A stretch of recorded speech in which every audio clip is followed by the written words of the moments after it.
KSR college बचाने 16 अगस्त से सरायरंजन से पटना तक पदयात्रा, मुख्यमंत्री और नेता प्रतिपक्ष के आवास तक जाएगी मार्च। नमस्कार, आप देख रहे the Republic Bihar.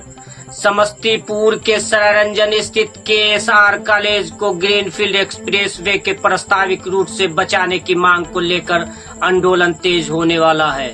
KSR college बचाओ आंदोलन समिति के नेतृत्व में समाज सेवी कुणाल कुमार ने 16 अगस्त 2026 से सरायरंजन से पटना तक पैदल मार्च निकालने का ऐलान किया है। आंदोलन हो रहा है 16 अगस्त को हमारी टीम केएसआर कॉलेज सरायरंजन से पटना पैदल मार्च कर रही है। 16 अगस्त से पदयात्रा सरायरंजन से शुरू होने वाली पदयात्रा पटना पहुंचेगी। आंदोलनकारी मुख्यमंत्री और नेता प्रतिपक्ष के आवास तक जाकर अपनी मांग रखेंगे। 16 तारीख से हम शुरू करेंगे और उम्मीद करते हैं कि 19 या 20 तारीख को हम पटना मुख्यमंत्री के आवास पर पहुंचेंगे, महामहिम के आवास पर पहुंचेंगे और नेता प्रतिपक्ष के आवास पर पहुंचेंगे। केएसआर कॉलेज को बचाने की मांग आंदोलनकारियों की मुख्य मांग है कि ग्रीनफील्ड एक्सप्रेसवे का निर्माण हो, लेकिन केएसआर कॉलेज का अस्तित्व पूरी तरह से सुरक्षित रखा जाए और जरूरत पड़ने पर वैकल्पिक एवं तर्कसंगत रूट अपनाया जाए।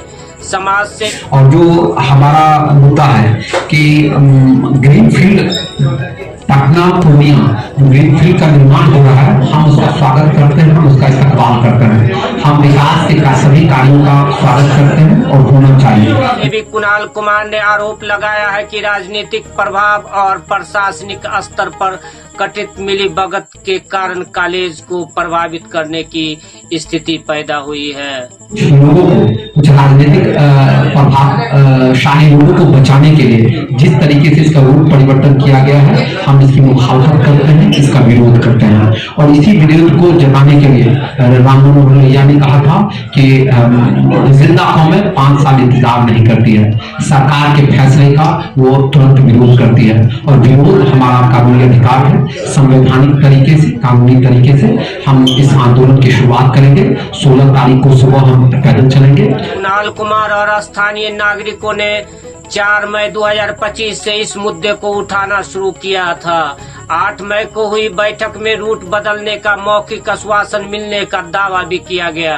ये जो ग्रीनफील्ड बना है, इस संदर्भ में हमने 4 मई 2025 को सबसे पहली बार आवाज को बुलंद किया था, जिसके बाद 8 मई को उस समय के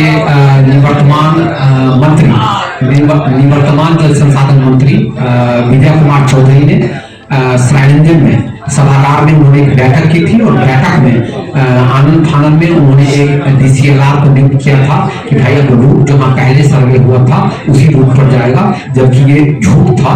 और एक पदाधिकारी का नाम मैं बताना चाहूंगा, प्रवीण कुमार। तो प्रवीण कुमार का नाम बताना चाहूंगा जो उस समय जिला भूअर्जन पदाधिकारी थे।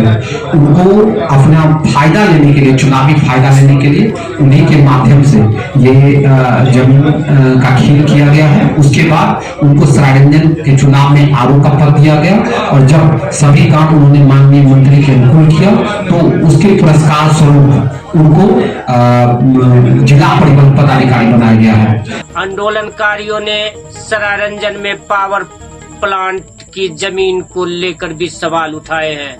उनका दावा है कि उपलब्ध सरकारी जमीन के बजाय निजी जमीन के अधिग्रहण से सरकारी खजाने पर अतिरिक्त बोझ पड़ा।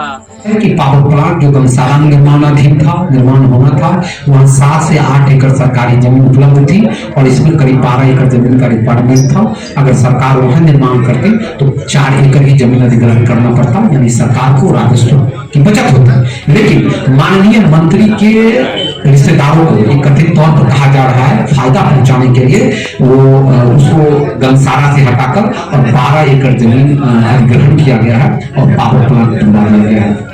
और मैं फिर कहता हूँ, इसमें स्पष्ट तौर पे लोगों का मानना है, जो क्षेत्र में चर्चा हो रही है कि माननीय मंत्री और उनके बेटे के द्वारा फैसला लिया जा रहा है। और उसमें प्रवीण कुमार जो अभी जिला परिवहन पदाधिकारी हैं, उस समय वो जिला भोजन पदाधिकारी थे, उनकी भूमिका है। इस बात की स्पष्ट जांच होनी चाहिए। जून में NHAI की ओर से रूट को लेकर एक स्पष्टीकरण जारी किया गया था, जिसे बाद में हटा दिया गया। आंदोलनकारियों ने इस संबंध में अधिकारियों से बातचीत और साक्ष्य होने की बात कही है।